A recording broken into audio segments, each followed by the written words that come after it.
और रणभूमि के इस भाग में हम बात करेंगे पाकिस्तान की के झूठ की और पाकिस्तान की पोलखोल जो पाकिस्तान की ही आवाम ने की है। दरअसल चीन की मदद से ही पाकिस्तान ने भारत के ऑपरेशन सिंदूर का जवाबी हमला उसमें किया था। यह बात अब किसी से छिपी नहीं है, लेकिन पाकिस्तान के जो फील्ड मार्शल हैं या army chief general Asim Munir, वो अभी भी खुलकर झूठ बोल रहे हैं। कल इस्लामाबाद की नेशनल डिफेंस यूनिवर्सिटी में उन्होंने इस बात से इनकार कर दिया कि पाकिस्तान के साथ चीन और तुर्की दोनों ने मिलकर भारत के खिलाफ जंग में भाग लिया था। आसिम मुनीर का यह झूठ खुल गया। वो झूठ इसलिए बोल रहे थे ताकि चीन को क्लीन चिट दी जा सके, जबकि उनके अपने ही देश के रक्षा मंत्री यानी पाकिस्तान के रक्षा मंत्री, जो वैसे पाकिस्तान में आर्मी चीफ के नीचे आते हैं, ख्वाजा आसिफ पहले ये कबूल कर चुके हैं कि ऑपरेशन सिंदूर के दौरान पाकिस्तान को न केवल चीन से बल्कि तुर्की से भी हर संभव मदद मिल रही थी। और भारतीय सेना के deputy chief lieutenant general Rahul R Singh ने जो कहा था, वो बात अब और पुख्ता हो गई है, उस पर और मुहर लग रही है। जनरल सिंह ने कहा था कि ऑपरेशन सिंदूर के दौरान पाकिस्तान चीन के हथियारों की एक तरह से युद्ध प्रयोगशाला बन चुका था।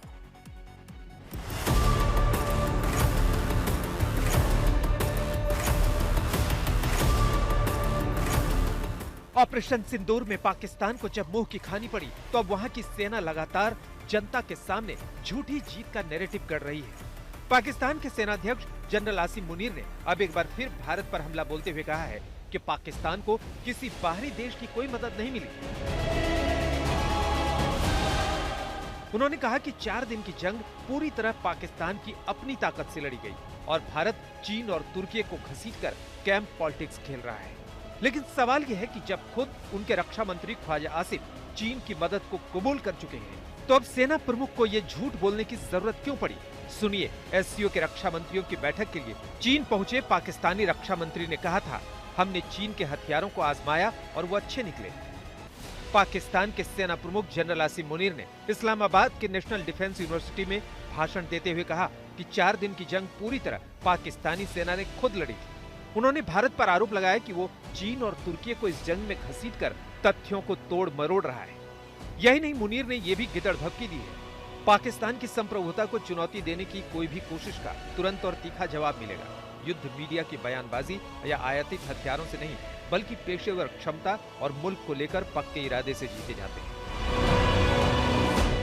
7 मई को भारत ने ऑपरेशन सिंदूर शुरू किया। आतंकवादियों को उनके अड्डों में घुसकर सफाई का अभियान चलाया। पाकिस्तान ने इसका जवाब देने की कोशिश जरूर की, लेकिन अब इस पूरे संघर्ष को लेकर 2 बेहद अहम बयान सामने आए।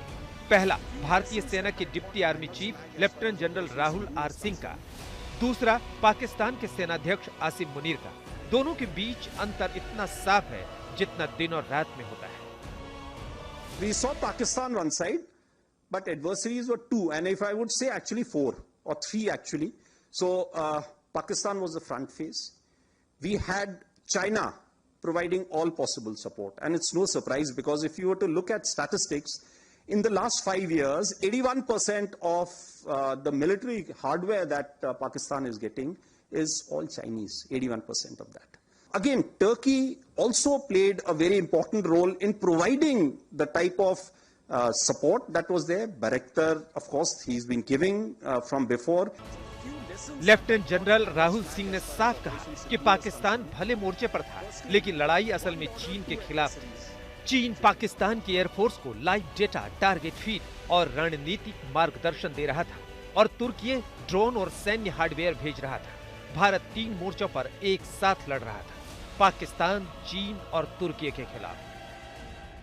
Pakistan actually was mentioning that we know that your such and such important sort of vector is primed and it is ready for action. I would request you to perhaps, pull it back. So he was getting live inputs as far as from China.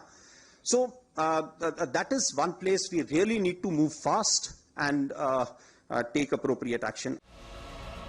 अब आसिम मुनीर इन आरोपों से चीन को बचाने के लिए झूठ बोल रहे हैं। असल में पाकिस्तान को न सिर्फ हार का सामना करना पड़ा, बल्कि उस पर चीन की लाइव लैब बनने का आरोप भी लग गया। यानी चीन अपने हथियार, सिस्टम और डेटा युद्ध के मैदान में पाकिस्तान के जरिए आजमा रहा था और कई चीनी हथियार ऑपरेशन सिंदूर में पूरी तरह फेल भी हुए।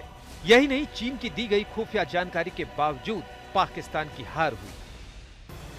अब जब चीन के हथियार, तुर्की की मदद और पाकिस्तान की रणनीति तीनों धराशायी हो गए, तो पाकिस्तान की सेना अपने देश में झूठ का एक नया नैरेटिव गढ़ रही है। जनरल आसिम मुनीर अब ये साबित करने में जुटे हैं कि पाकिस्तान अकेले लड़ा और जीत गया, जबकि हकीकत यह है कि पाकिस्तान को चीन की पूरी मदद के बावजूद पीछे हटना पड़ा। आज तक ब्यूरो। पाकिस्तान की आवाम इस समय परेशान है। वहां गैस का दाम बढ़ रहा है, पेट्रोल का दाम बढ़ रहा है, 2 वक्त की रोटी लोग नहीं खा पा रहे हैं और वहां की जो आर्मी है वो केवल भारत के साथ दुश्मनी के चक्कर में भीख मांग रही है, लेकिन हथियार खरीद रही है। जो अंदरूनी टकरार चल रही है ना पाकिस्तान में, सेना में, सिविल सरकार में, अंतरराष्ट्रीय दबाव, IMF का जो दबाव आ रहा है, इस पर चर्चा करते हैं। न्यूज रूम से मेरे सहयोगी प्रणय उपाध्याय हमारे साथ जुड़ रहे हैं। जो सेना है वहां की, वो एक तरह से प्रणय पूरी तरह सत्ता पर काबिज है, लेकिन ये जो बातें हो रही हैं, जैसे कुछ दिन पहले उनके पूर्व विदेश मंत्री बिलावल भुट्टो जरदारी ने कहा कि अगर भारत सबूत दे तो हम हाफिज सईद को भी सौंप दे सकते हैं, मसूद अजहर को भी। 4 दिन की जंग में चीन और तुर्की की भूमिका पर आसिम मुनीर जो झूठ बोल रहे हैं, किस तरह से आप आकलन कर रहे हैं कि हो क्या रहा है पाकिस्तान में? देखिए गौरव, आप जानते ही हैं पाकिस्तान में वही चल रहा है, वही हो रहा है जो मंजूर मुनीर है। और जनरल आसिम मुनीर को अगर आप देखें, आप तो फील्ड मार्शल हो चुके हैं, फील्ड मार्शल भी कहे जाते हैं, वो इस समय जो है वो चीन से कुछ दूरी, अमेरिका से ज्यादा नजदीकी दिखाने की कोशिश कर रहे हैं। और यही वजह है कि आप देखिए कि अपने ही रक्षा मंत्री के बयान को वो पलटते हुए और बदलते हुए नजर आ रहे हैं। आपने 2 बयान सुनवाए ख्वाजा आसिफ के, जो कि इस समय पाकिस्तान के रक्षा मंत्री हैं, जो खुले तौर पर इस चीज को स्वीकार कर रहे हैं कि चीन से मदद मिली। और ये किसी से छुपा हुआ इसलिए नहीं है गौरव, क्योंकि आप जानते हैं J-10 पाकिस्तान के पास में है, JF-17 पाकिस्तान के पास में है। पाकिस्तान ने एयर डिफेंस के तौर पर HQ-9, HQ-16 जैसे एयर डिफेंस सिस्टम का इस्तेमाल किया है।